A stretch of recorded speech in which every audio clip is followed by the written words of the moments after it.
What if the one person you swore you would never need becomes the only person your heart refuses to let go of? Montana Territory, 1878.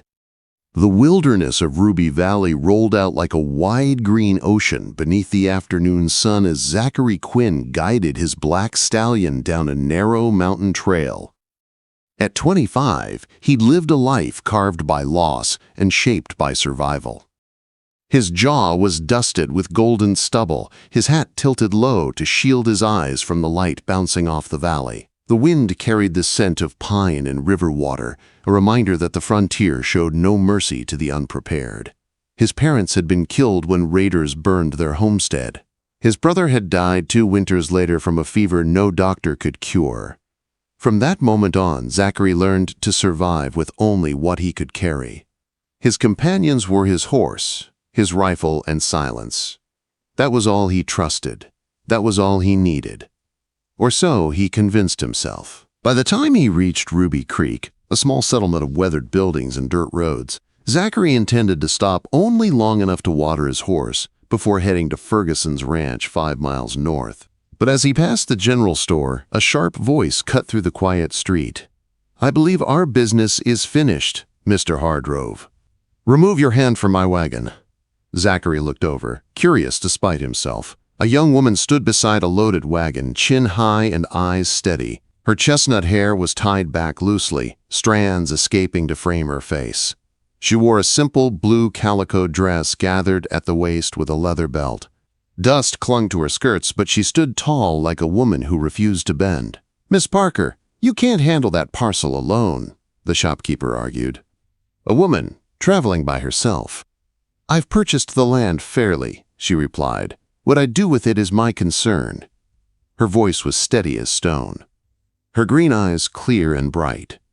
Zachary reined in his horse, watching. He had no intention of stepping in. Other people's problems weren't his concern, but fate had a way of pulling a man into places he never planned to go. A loud crack snapped through the air. The right wheel of her wagon buckled and dropped, spilling supplies into the dirt. "Damnation," the woman muttered before catching herself. Zachary felt something old shift inside him. Maybe pity, maybe interest, maybe fate itself. He dismounted and approached. "Ma'am," he said, "looks like you could use some help." She lifted her gaze to him, and for a moment, the world grew quiet. Her eyes met his without fear, without hesitation. She took him in, as if deciding whether he was friend or threat. "Zephra Parker," she introduced calmly, extending her hand. "And, yes, it seems I could use a hand. I was planning to fix it myself, but daylight waits for no one." Her handshake was firm, calloused, unexpected from a woman dressed so neatly. "Zachary Quinn," he replied. "You know how to repair wagon wheels?" "A person learns what they need to survive," she said, "but I won't refuse help today." As they worked together to unload the wagon, she moved with practiced ease. Zachary found himself watching how she handled tools, how she didn't complain, how she didn't wait for rescue. She was not like other Eastern women he'd seen pass through frontier towns. She didn't flinch at dirt, she didn't shy away from work, and she didn't talk too much. In the simple rhythm of lifting crates and tightening bolts, Zachary learned she was 22 and had come from Pennsylvania to claim land left by an uncle she'd never met. She had traveled alone for 3 months, facing storms, rough roads, and nights when the only shelter was the sky. Most women would have turned back long before reaching Montana. But Zephra Parker wasn't most women. "The frontier takes more than it gives," Zachary warned as he fixed the wheel. "People come here with dreams and end up broken." "Maybe," Zephra said, her eyes searching his face, "but at least out here the dangers are honest. You can see them coming." Her words struck something buried deep inside him, a place he never let anyone touch. When the wheel was repaired, Zachary helped her load the wagon again. He should have walked away. He knew that. But instead, he heard himself asking, "Where's your homestead?" "North Fork Creek, 7 miles west," she said, checking her worn map. "My uncle's letter said there's a small cabin and a bit of cleared land." Zachary frowned. "That's rough country. Wolves, bears, maybe a mountain lion. Not a place for a woman alone?" she finished, raising an eyebrow. Mr. Quinn, if I feared challenges, I'd have stayed where life was easy. He didn't know whether to admire her courage or question her judgment, but something in her calm confidence pulled him in. I'm riding that way, he said. Ferguson's ranch is near there. I'll escort you. A warm smile touched her lips, a smile that made something crack in his chest. I'd appreciate the company, she replied. And perhaps you'll tell me why a man like you keeps moving from place to place. Just passing through, he said carefully. Nothing more. They rode together through the fading afternoon light. Zephra asked him questions about the land, about ranch work, about the stars that would soon appear. She listened with the curiosity of someone seeing the world new. Zachary found himself talking, really talking, more than he had in months. When they finally reached her homestead, the cabin stood half-collapsed. The land, once cleared, was now thick with weeds, a place abandoned by time. Zephra's face fell for only a breath before she straightened her shoulders. Well, she said softly, looks like I have work to do. Zachary should have wished her luck and ridden to the ranch, but instead he said, I'll help you secure the cabin before nightfall. And as they worked together under the evening sky, Zachary Quinn felt something unfamiliar rising in his chest. Hope. A dangerous thing for a man who lived his life trying not to feel anything at all. How far would you go to protect someone you told yourself you didn't need? Zachary Quinn woke before dawn the next morning, the cold air biting his skin as he stepped out of his bedroll. He expected to find Zephra still asleep, but instead she was already up, her breath fogging in the crisp morning air as she examined the broken cabin roof with determined eyes. She looked small compared to the tall pines and open land around her, yet she stood like she belonged to it more than anyone he had ever known. You're up early, Zachary said. So are you, she answered with a small smile. The roof won't fix itself. He should have saddled his horse and left. He had told himself that all night. One night of helping wasn't the same as staying. He wasn't built for roots. He wasn't built for trust. But then Zephra climbed a ladder to check the beams, and he reached up automatically to steady it, his hands brushing her boots. Something about the simple trust she placed in him made it impossible to turn away. One day turned into 3. 3 turned into a week. A week turned into something neither of them dared name. Zachary helped her patch the roof. Then he helped clear the fields choked by weeds. Then he rebuilt the barn that leaned so badly a strong wind could have pushed it over. Every morning he told himself he would leave after one last task. Every night he found a new reason to stay. Ferguson won't wait forever, he said one evening as they sat by the fire. Then go, Zephra replied without bitterness. I can manage. But she didn't look at him when she said it, and something in her voice made his chest tighten. The next day, Ferguson's foreman rode out looking for Zachary. Instead of anger, he simply said, Ferguson could use your help on roundups. You can stay based out here if you want. That settled the matter. Zachary didn't admit it, not even to himself, but he had already chosen to stay. Days turned into weeks, and the homestead slowly came to life. Zephra learned to split wood, mend fences, and tend livestock. Zachary watched her grow stronger, more confident, more rooted to the land that was hers now.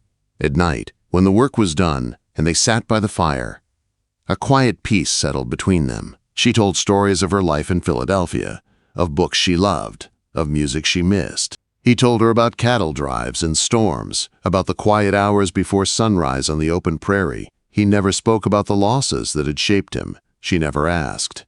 But he noticed how she sometimes watched him, as if she knew his secrets were close to the surface. Everything changed the day he returned from a cattle drive and saw 3 riders circling her homestead like wolves. Even from a distance, he recognized danger. His heart slammed hard in his chest as he urged Midnight into a full gallop. Zephra stood on her porch, her rifle aimed steady at the men. This is registered homestead land, she called out. I've asked you to leave. I won't say it again. The leader laughed. You're outnumbered, little lady. Not outmatched, she answered. Before any of the riders could draw, Zachary's voice thundered across the clearing. I'd think twice about threatening her. The men turned, eyes narrowing as they saw Zachary riding in. He slid from his saddle, gun already drawn but pointed low. Quinn, the leader growled. Didn't know this was your place." "It's not," Zachary said. "It's hers." And she said to leave. Tension thickened the air. The writers exchanged uneasy glances. They knew Zachary Quinn's reputation, and it wasn't one a smart man ignored. "Not worth the trouble," the leader finally muttered. "But winter's coming. Bad things happen to people all alone out here." Their threat lingered long after they rode away. Zachary climbed the porch steps, anger and fear warring inside him. "You could have been killed," he said. "I handled it," Zephra replied, though her hands still trembled slightly. "You don't know men like that." "And you do?" she asked quietly. He froze. The answer sat heavy on his tongue. Yes.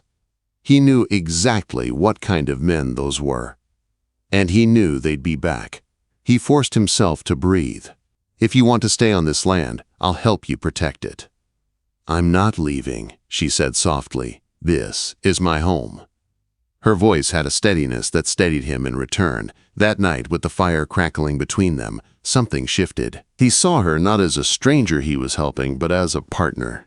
Someone who didn't run from hardship. Someone who didn't run from him. She caught him watching her and smiled. A slow, warm smile that felt like sunlight on cold skin. The moment felt dangerous.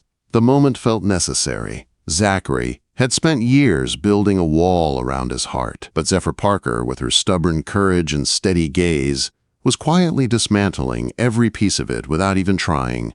3 more weeks passed. 3 weeks of working side by side, fighting weather, repairing fences, learning each other's rhythms. And somewhere in those long days and longer nights, Zachary found himself imagining a life he had never dared think about before. A life in one place. A life with someone. But the frontier has a way of testing every fragile hope. It began with small signs, missing cattle tracks, fence lines cut, hoofprints where none should be. Then came a shadow of danger Zachary hoped never to see again. A rider approaching from the east, a man he recognized instantly. A man who carried pieces of Zachary's past in his saddlebag. Zachary's heart dropped. The marshal had found him. And with him came the truth Zachary had kept buried. "Zachary," Zephra whispered, stepping closer. "Who is that man?" The marshal tipped his hat. "Ma'am, I've been tracking your friend for a long time." Zachary didn't flinch. "What do you want, Caldwell?" The marshal's eyes locked on his. "The Blackwell gang." Those words hit Zachary harder than a bullet. The Blackwell gang was a storm he never wanted to face again. But storms catch up to every man eventually. And this one would change everything. What would you risk when the past you ran from finally stands ready to destroy the future you've begun to love? Zachary Quinn felt the ground tilt beneath him as Marshal Caldwell dismounted. The man's badge glinted in the sun like a cold warning. Zephra stood beside Zachary, her hands still dusty from tending the garden, her eyes full of questions she didn't yet dare ask. "Been a long time," Quinn, Caldwell said. "Didn't expect to find you settling down." Quote. Zachary stepped forward, keeping himself between the marshal and Zephra. "Tell me what you want." "The Blackwell gang," Caldwell replied. "Word is they're planning to hit the bank in Ruby Creek tomorrow. Thought you might have information since you used to ride with Jake Blackwell." Zephra's breath caught. She turned to Zachary, searching his face. "You rode with them," she whispered. Zachary closed his eyes for a moment. He had known this day might come. He just hoped it wouldn't be now, not when everything finally felt like it was coming together. "Years ago," he said softly, "before I knew what kind of man Jake really was. Before prison. Before everything." The marshal crossed his arms. "And before escaping custody. Colorado might still have questions about that." Zachary swallowed hard. Shame and fear sat heavy in his chest. Zephra's voice trembled. "Why didn't you tell me?" He looked at her helplessly. "I was afraid. Afraid you'd see me as the man I used to be, not the one I'm trying to become." Silence stretched. Then she said, "Tell me the truth now." Quote. So he did. He told her everything. The small-time rustling, the night in the saloon when he'd shot a man in what he swore was self-defense, The false witnesses Blackwell had paid off. The prison transport he'd fled after learning the truth. He told her how he'd run from place to place, trying to outrun a past that never stopped chasing him. When he finished, Zephra's eyes were shining, not with anger, but something deeper, something wounded. "I wish you'd trusted me," she said. "I was trying to protect you," he whispered. "From your past," she corrected, "or from your heart." The marshal cleared his throat. "As touching as this is, we've got business. Help me bring in the Blackwell gang tomorrow, and I'll forget I ever found you. You'll walk free." Zachary nodded slowly. "I'll help." After Caldwell left, Zachary and Zephra stood together in the fading light, the weight of everything between them pressing down like a storm cloud ready to burst. "I have to do this," Zachary said. She nodded. "I know." He stepped closer, afraid she would pull away. But she didn't. "You don't have to forgive me," he said. Zephra's voice shook. "I don't know how this ends, Zachary, but I know this. Come back to me. Whatever happens tomorrow, come back." He cupped her face gently. "I will." That night, as they lay in silence, both awake, both pretending not to be afraid, Zachary wished for the first time in years that he wasn't alone in his fight. Because now he wasn't. He had someone worth fighting for, someone worth living for. Sunrise came fast. By noon, Zachary stood in the shadows across from the Ruby Creek bank, while Caldwell and 2 deputies waited for his signal. Sweat trickled down his back despite the chilly morning. The plan was simple: let the gang enter, then take them when they stepped out. But plans rarely survive the men who aim to ruin them. 4 riders approached. Jake Blackwell led them, tall and smug, his eyes cold as river ice. Zachary's stomach twisted. Memories rushed back. Long nights around campfires, shared food, shared danger. Then betrayal. Lies. Death. Jake walked into the bank without hesitation. Minutes later, gunshots shattered the air. Screams followed. Zachary's blood ran cold. The gang burst back outside. Jake held a bank clerk in front of him, gun jammed against her temple. "Nobody moves or she dies!" he shouted. Zachary's heart hammered. He stepped forward slowly, hands open. "Let her go, Jake," he said. "It's over." "Well now," Jake sneered. "If it ain't Zachary Quinn, the ghost who won't stay dead." Caldwell moved for a shot, but Jake shifted, keeping the clerk between them. Then Zachary saw something that nearly stopped his heart. A flicker of blue dress on the general store roof. Zephra. Her rifle rested steady in her hands, her eyes locked on Jake. She had followed him. She had come to stand with him. No, she was too exposed, too vulnerable. Zachary gave a barely visible nod to her, then spoke louder to Jake. "You want a hostage? Take me. I'm worth more than her." Jake hesitated. Zachary saw pride flash across his face. But Jake shoved the clerk anyway and swung his gun toward Zachary, hatred burning in his eyes. "You always thought you were better than us," Jake growled. "Let's see how righteous you are with a bullet in your chest." He raised his gun. A crack split the air. Zephra's shot hit Jake's hand, sending the gun flying. Chaos exploded. Gunfire rained from rooftops. Caldwell dove behind a wagon. Zachary rolled, grabbed his weapon, and fired twice, dropping 2 of the gang members. Jake, wounded but still furious, scrambled for his fallen gun. He spotted Zephra and lifted his weapon with his uninjured hand. "No!" Zachary roared. He sprinted toward Jake, firing as he ran. Pain sliced across his side as a bullet grazed him, but he kept going. His second shot hit Jake square in the shoulder. Jake staggered, raised his gun again. Zachary's final shot hit dead center. Jake Blackwell fell to the dirt, eyes wide in disbelief. The rest of the gang broke. Some fled, only to be caught by Caldwell. Others dropped their guns and surrendered. It was over. The dust settled, and Zephra was already running toward him. She threw her arms around him, her voice shaking. "You're bleeding," quote. "It's nothing," he said, though the world wavered for a moment. "You could have died," she whispered fiercely. "So could you," he replied. She looked into his eyes, and everything he had ever feared in his life. Loss, pain, emptiness fell away. Marshal Caldwell approached, breathless. "Quinn," he said, "whatever Colorado had on you is gone. As far as I'm concerned, you died years ago. The man standing here is a hero." Zachary felt the weight lift from his shoulders for the first time in years. When they rode home later, the sun sinking low over the valley, Zachary reached for Zephra's hand.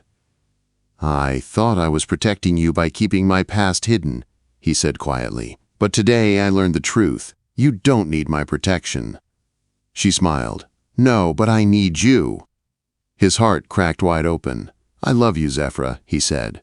"I think I always have." She squeezed his hand. "I love you too." At the homestead, he stopped his horse and turned to her. "Marry me," he said. "Not because it's practical. Not because we've already built a life here, but because the thought of a day without you feels impossible." Her eyes filled with tears. "Yes," she whispered. 1,000 times yes. 2 weeks later, they were married in the small Ruby Creek church. The town gathered, smiling, cheering. The fearless frontier woman and the cowboy who once swore he needed no one. The following spring, they stood on their porch, watching their fields grow, their cattle graze, and the sun paint the mountains gold. Zephra guided his hand to her growing belly, their child, their future. Zachary kissed her forehead. "I spent my whole life running from the past," he said softly. "But loving you finally taught me something." Zephra leaned into him, her voice warm. "What's that?" "That some things are worth staying for." And beneath the wide Montana sky, Zachary Quinn finally understood what it meant to be home.